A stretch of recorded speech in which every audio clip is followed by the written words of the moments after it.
You got the 100k, which is going to cost you about 239 USD. 50k going to cost you 199 USD, and then the 25k, which is going to cost you 119 USD. Then you got the instant account. 25k, what's going to cost that much? 50k, 100. So the difference between the Instant Pro and the Instant, the biggest main difference is the drawdown mode, as you can see here. So on the Instant, the drawdown mode is end of day, while on Instant Pro, you've got it's a cheaper cost, but the drawdown mode is trailing, which is intraday. So you got two types of trailing drawdown. You got intraday and you got end of day. Intraday is a lot worse, in my honest opinion. With intraday, you're basically trading in a much more volatile space. So let's say you make a trade, you get $500 profit, but you're still in the trade and you don't close, but then you close the trade when it's only $100 profit. Your trailing drawdown will be matched up with your highest intraday balance. So that will be the $500. Even though you close the trade at $100 profit, the trailing drawdown will trail up to the 500. So basically, if you let's use the 50k example, the max drawdown is $2,000, 4%, 50k, with the intraday trailing drawdown.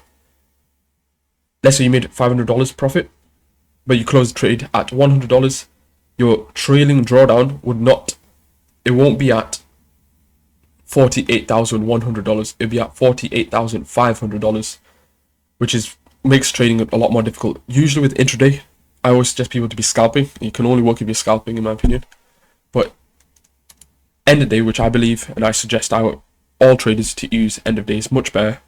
Trading is much more easier and it makes more sense. It works at the end of day. So your trailing drawdown will only trail at the end of the day. So let's say you do the same trade, you get $500 profit, but you close at $100 profit. You can make your trailing drawdown would stay at the original amount. So let's say for the 50k account, the max drawdown is 2,500. So it'll be 47,500. Even though you have a $100 profitable trade on that day, your drawdown would still be at 2,500. Would be at 47,500. So then in total, you have actually $2,600 of drawdown. So then you can keep making trades, and then at the end of the day, let's say you are $1,000 in profit at the end of the day, then it will trail. So it'll go from 47.5k to 48.5k at the end of the day for your next trading day, because you made $1,000 profit by the end of the day. And then on to my favorite, and in my opinion, the best plan for most traders out there is the one phase. So you got 25k, 50k, 100k, and 150k. Here are the fees. You got 114. The standard and beginner, biggest difference about standard and beginner is the profit target. 6% beginner, 8% standard. I always suggest people to go for the beginner. It is better in the longer term. You don't have a daily loss limit, and there's one less rule in terms of payouts for the standard, but it's just overall better. You learn better trading habits, and it's overall better to stick with the beginner division. The beginner plan is lower cost of entry also, and it's worth the low cost of entry. So that's how much it is for 150k. This is how much it is for 100k.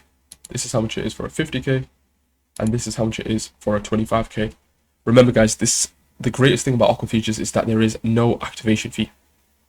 So if I click more here, there is no activation fee. So the $26, or if you're doing a 50k eval, $40, no activation fee. So all in, you're only in $40 or $26. So it's really good bang for your buck. Really good value here, and it's a lot better than other prop firms out there where you pay for evaluation fee and then an activation fee. Pros and cons at every firm, but this is one of the best pros about AquaFutures. There's no activation fee, so it's really lower cost to entry. So normally I recommend 50k or 25k.